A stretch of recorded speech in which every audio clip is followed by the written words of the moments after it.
दोस्तों नमस्कार। आप देख रहे हैं स्नेह नक्षत्र और आज मैं आपके साथ एक ऐसी पूरी रणनीति साझा करने जा रही हूं जो न सिर्फ आपको किसी की भी साजिश से बचाएगी बल्कि आपको अंदर से इतना मजबूत बनाएगी कि कोई भी आपको कमज़ोर नहीं समझ पाएगा। तो आराम से बैठ जाएं, ध्यान लगाकर सुनिए, क्योंकि हर पॉइंट के साथ मैं छोटे छोटे व्यावहारिक कदम भी दूंगी जिन्हें आप आज से लागू कर सकते हैं।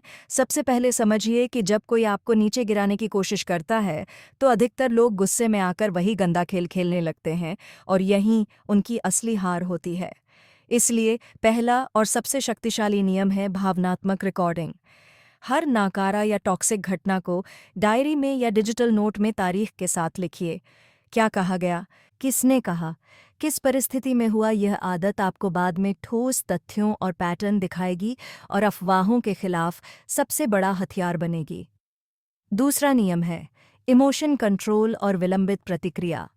गुस्से में दिया गया जवाब अक्सर आपके हिस्से को कमज़ोर कर देता है, इसलिए हर बार गहरी सांस लें। 3 मिनट का ठंडा रूटीन अपनाइए। आंखें बंद कर दो, गहरी सांसें। एक त्वरित चेकलिस्ट। क्या यह मुद्दा सॉल्वेबल है? क्या सार्वजनिक जवाब देना है?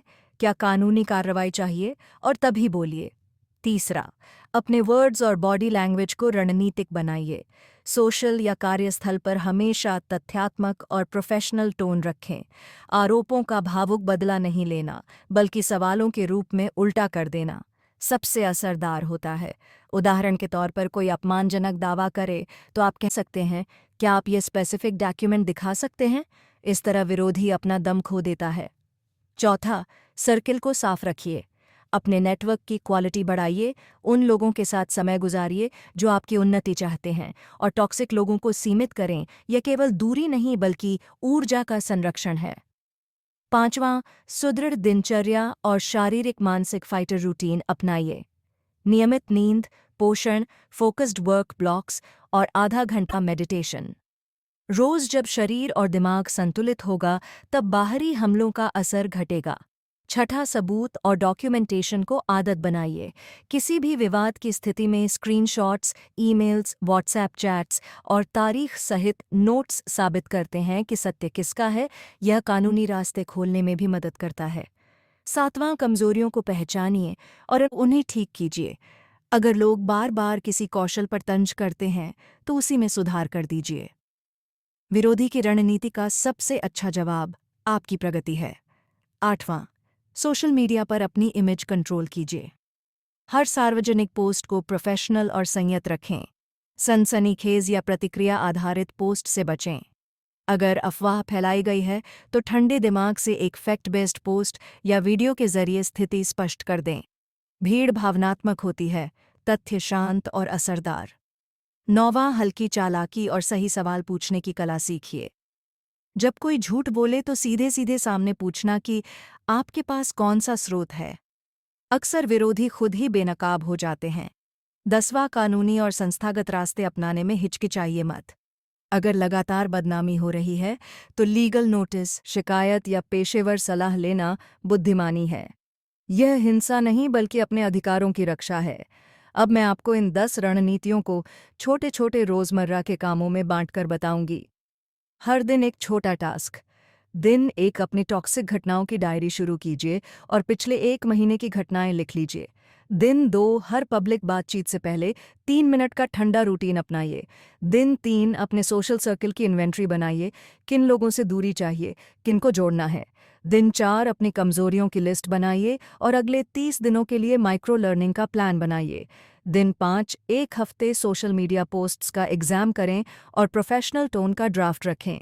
रोज का रूटीन, आधा घंटा मेडिटेशन, 7 घंटे की नींद, 3 काम फोकस ब्लॉक्स। इन छोटे कामों से आप हर महीने मौलिक फर्क देखेंगे। साथ ही मैं कुछ स्क्रिप्टेबल सीन भी दूंगा जिनका आप वीडियो या रील्स में उपयोग कर सकते हैं।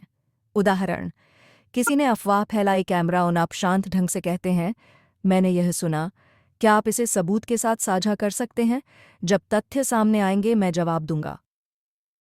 यह सीन न सिर्फ प्रोफेशनल दिखेगा बल्कि विरोधी को पचा भी देगा।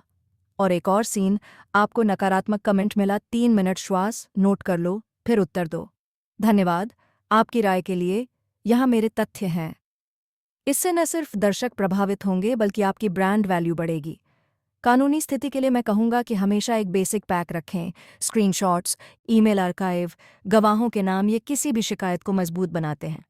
अगर मामला मानसिक रूप से भारी लगे तो प्रोफेशनल काउंसलर से सहायता लेना शर्म की बात नहीं, बल्कि इंडिकेशन है कि आप अपनी सुरक्षा को गंभीरता से ले रहे हैं। मनोविज्ञान के अनुसार आत्मनियंत्रण और ईक्यू वास्तव में किसी भी टकराव को आर्थिक और सामाजिक नुकसान से बचा सकते हैं, इसलिए रोज थोड़ा समय अपने ईक्यू पर काम करने में लगाइए। अंत में याद रखिए कि इन कदमों का मकसद बदला लेना नहीं, बल्कि खुद की रक्षा, सम्मान और लंबी अवधि की तरक्की है। जितना शांत, संगठित और प्रमाण आधारित आप होंगे, उतनी ही जल्दी आप विरोधी की चालों को नकार देंगे और उनकी वही गंदी नीयत आपके लिए सीख और ऊर्जा बनकर लौटेगी। अगर यह वीडियो पसंद आया हो तो लाइक कीजिए, सब्सक्राइब कीजिए स्नेह नक्षत्र को, और कमेंट में बताइए कि किस तरीके पर आप चाहेंगे कि मैं सबसे पहले डीप डाइव करूं। जय हो।